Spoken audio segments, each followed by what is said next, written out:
Let's see this question. 1 mole each of the following solutes are taken in 5 mole water. NaCl, K2SO4, Na3PO4, glucose. Assuming 100% ionization of each electrolyte, vapor pressure of solutions will be in the order. ठीक है, यदि सबसे पहले यदि हम बात करें कि भाई आपका वेपर प्रेशर ऑफ सॉल्यूशन हम पहुंचेंगे कैसे, तो हम जानते हैं कि भाई आपका RLVP जो होता है PA0 minus PA upon PA0 equal to क्या होता है IXB। यानी बेसिकली कहानी किसके ऊपर डिपेंड कर रही है, आई के ऊपर डिपेंड कर रही है।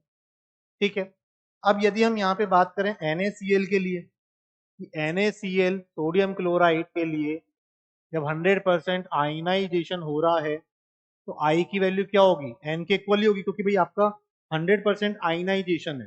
जब 100% आयनाइजेशन है तो आई इक्वल टू क्या होता है 1 plus alpha into N minus 1। और यदि आपका अल्फा 100% है, यानी आई की वैल्यू किसके इक्वल होगी, एन के इक्वल होगी, है ना। तो यहां से यदि हम देखेंगे NaCl के लिए, NaCl के लिए आपका आई का वैल्यू कितना आएगा, तो NaCl के लिए आई की वैल्यू कितनी हो गई 2। हमें क्या दे रखा है और K2SO4, Na3PO4 और ग्लूकोज। तो K2SO4 ये तो A आया आपका आया। B यदि हम बात करें K2SO4, तो K2SO4 कैसे डिसोसिएट होगा 2K प्लस और सल्फेट आयन। यहाँ से हम I की वैल्यू देखेंगे तो कितनी आएगी 3।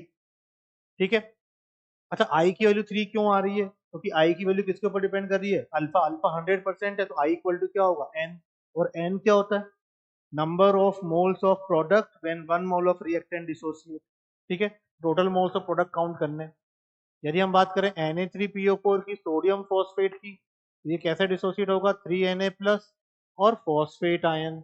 यहाँ से I की वैल्यू कितनी आएगी 4। और लास्ट है आपका ग्लूकोज C6H12O6, ये डिसोसिएट तो होता नहीं है तो इसके लिए I की वैल्यू कितनी आएगी 1। ठीक है, अब I जिसके लिए ज्यादा होगा उसके लिए RLVP की वैल्यू ज्यादा होती है, कोई दिक्कत ही नहीं है। तो I यदि जिसके लिए ज्यादा होगा, I की वैल्यू जिसके लिए ज्यादा होगी उसके लिए पूरी वैल्यू ज्यादा होगी। अभी पूरी वैल्यू ज्यादा, अब ये PA0 तो आपका नहीं होगा ना, PA0 तो कांस्टेंट है, vapour pressure of pure solvent तो फिक्स है। ठीक है, अब यदि आपकी I की वैल्यू ज्यादा हो, बढ़ रही है, ठीक है, क्योंकि यहाँ पे डिपेंड क्या कर रहा है, यहाँ पे हमारी कहानी क्या कह रही है कि इनमें से किसके लिए वेपर प्रेशर 100% आयनेशन है, तो वेपर प्रेशर ऑफ सॉल्यूशन का ऑर्डर क्या होगा, किसका वेपर प्रेशर ऑफ सॉल्यूशन जो है कम है, किसका ज्यादा है। तो जिसके लिए I की वैल्यू ज्यादा होगी उसके लिए PA की वैल्यू क्या होनी पड़ेगी कम, वेपर प्रेशर ऑफ सॉल्यूशन क्या होना पड़ेगा कम।